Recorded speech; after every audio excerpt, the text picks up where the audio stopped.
Hello दोस्तों, स्वागत है आपका नॉलेज वर्ल्ड यूट्यूब चैनल पर। आज साइंस का सेट नंबर 24 को करेंगे। उससे पहले जो भी दोस्त चैनल पर नए हैं वो चैनल को सब्सक्राइब कर लें, और जो भी पिछला वीडियो नहीं देखे हैं वो चैनल की प्लेलिस्ट में जाकर के पिछला वीडियो को देख लें। और इस वीडियो का PDF जो है हमारे टेलीग्राम चैनल पर अपलोड कर दिया गया है। टेलीग्राम चैनल का लिंक इस वीडियो के डिस्क्रिप्शन में तथा कॉमेंट बॉक्स में पिन कर दिया गया है। चलिए आज का पहला प्रश्न को देखते हैं। देखिए, आज का पहला प्रश्न है कि एक एंगस्ट्रम बराबर होता है। देखिए, एक एंगस्ट्रम बराबर होता है 10 के पावर -10 मीटर होता है एक एंगस्ट्रम बराबर। जब इसे हम सेंटीमीटर में बदलेंगे तो 100 से गुना करेंगे तो क्या हो जाएगा, 10 के पावर -8 सेंटीमीटर हो जाएगा, जो कि ऑप्शन नंबर बी में दिया हुआ है। इसका सही उत्तर हो जाएगा ऑप्शन नंबर बी। अगला प्रश्न है कि फास्फोरस की परमाणुकता क्या होती है। देखिए, फास्फोरस जो है दो प्रकार की होती है। एक होती है लाल फास्फोरस, जिसे ही हम पीला फास्फोरस कहते हैं। लाल फास्फोरस को P4 लिखा जाता है। और एक होता है श्वेत फास्फोरस। श्वेत फास्फोरस को जो है P2 लिखा जाता है।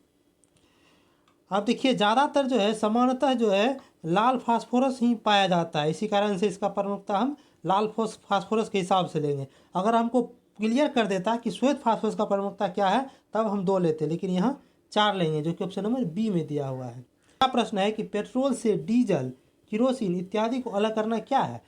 देखिए, पेट्रोल से जो है पेट्रोलियम होना चाहिए, यहाँ पर पेट्रोलियम होना चाहिए। पेट्रोलियम से जो है डीजल, केरोसिन इत्यादि को अलग करने क्या कहलाता है, ये प्रवाजी आसवन कहलाता है। ठीक, प्रवाजी आसवन। और आसवन विधि द्वारा जो समुद्र के जल को शुद्धिकरण किया जाता है आसवन विधि द्वारा। चलिए अगला प्रश्न है कि पानी का शुद्धिकरण होता है। देखिए, पानी का शुद्धिकरण जो होता है ये आसवन विधि द्वारा आता है। ऑप्शन नंबर 20 का सही उत्तर हो जाएगा। अगला प्रश्न है कि गैस का सीधे ठोस में बदलना क्या कहलाता है। गैस जब सीधे ठोस में बदल जाएगा तो वो डिपोजिशन कहलाएगा। जब ठोस जो है गैस में बदलेगा, ठोस जो है सीधा गैस में बदलेगा तो वो ऊर्ध्वपातन कहलाएगा। जब कोई ठोस पिघलता है जिस बिंदु पर, उस बिंदु को हम गलन बिंदु कहते हैं।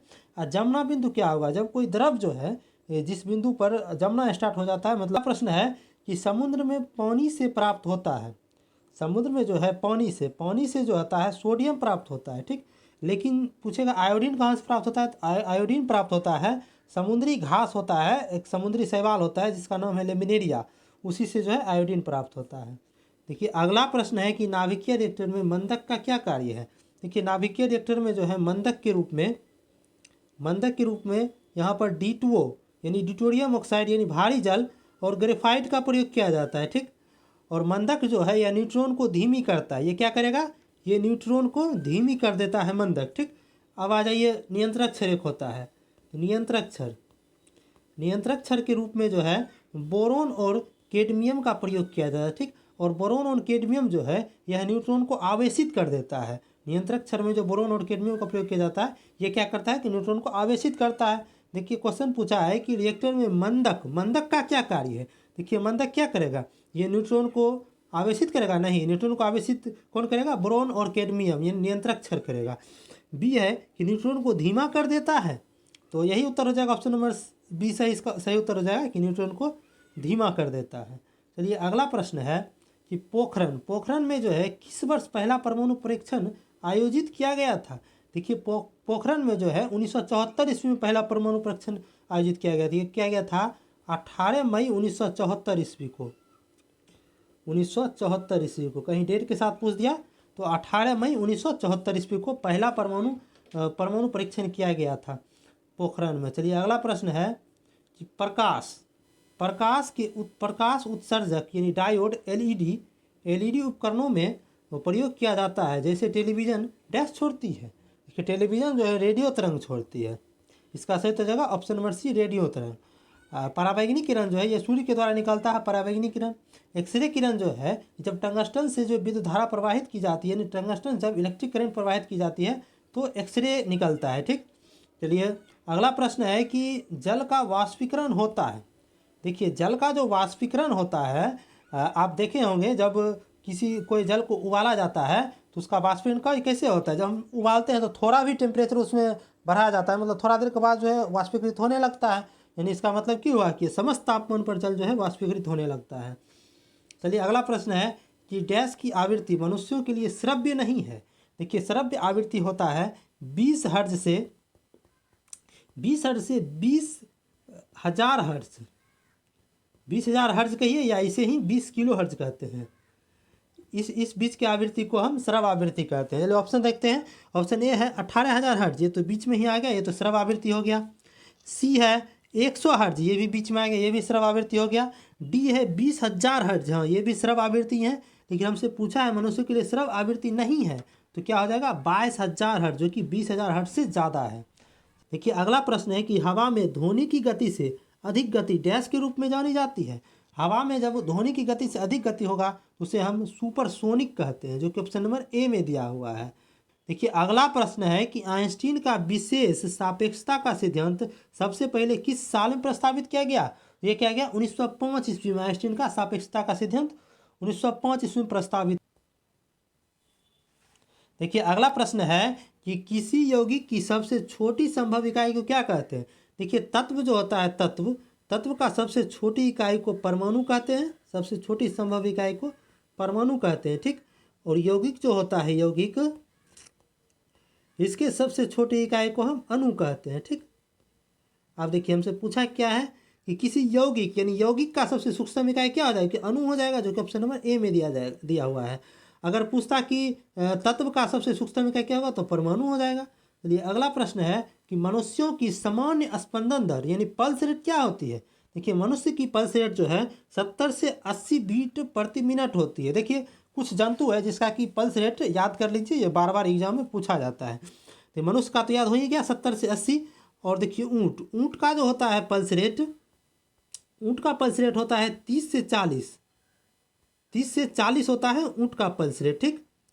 और देखिए कुत्ता का पल्स रेट होता है आपको 80 से लेकर के 120, 80 से 120 तक होता है कुत्ता का पल्स रेट।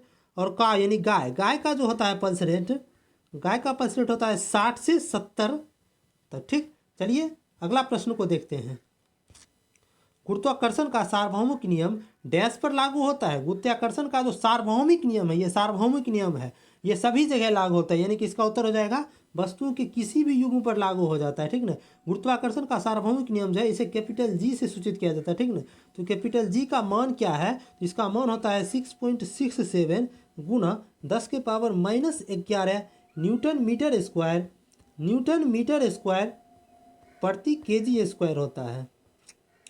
चलिए अगला प्रश्न है कि इनमें से कौन सा रासायनिक प्रतिक्रिया नहीं है, यानी इनमें से कौन सा रासायनिक प्रक्रिया नहीं है। देखिए अपघटन जो होता है किसी पदार्थ का तो रासायनिक अभिक्रिया है, ऑक्सीकरण भी तो रासायनिक अभिक्रिया है, और हाइड्रोलाइसिस ये भी रासायनिक अभिक्रिया है, लेकिन गुरुत्वाकर्षण जो ये रासायनिक अभिक्रिया नहीं है। तो इसका उत्तर हो जाएगा ऑप्शन नंबर सी। देखिए जब ध्वनि जो है हवा के माध्यम से गुजरती है तो हवा के कण क्या होगी। देखिए ध्वनि जो है एक प्रकार का अनुदैर्घ्य तरंग है, ठीक ना। अनुदैर्घ्य तरंग जो है हमेशा सीधी रेखा में गमन करती है, यानी कि वो तरंग के प्रसार की दिशा में गमन करती है, जो कि ऑप्शन नंबर ए में दिया हुआ है। चलिए अगला प्रश्न है कि अणु का गठन करने वाले परमाणुओं की संख्या को क्या कहते हैं। जब अणु का गठन किया जाएगा तो उसके परमाणुओं की संख्या को हम परमाणुविकता कहते हैं, जो कि ऑप्शन नंबर डी में दिया हुआ है। चलिए अगला प्रश्न है कि वह विकल्प को चुने जो कि परिसंचरण तंत्र के बारे में सत्य नहीं है। देखिए ऑप्शन ए दिया हुआ है कि लाल रक्त यानी लाल संवहनी ऊतक में होती है, लाल रक्त जो है लाल संवहनी ऊतक, ये तो सही है।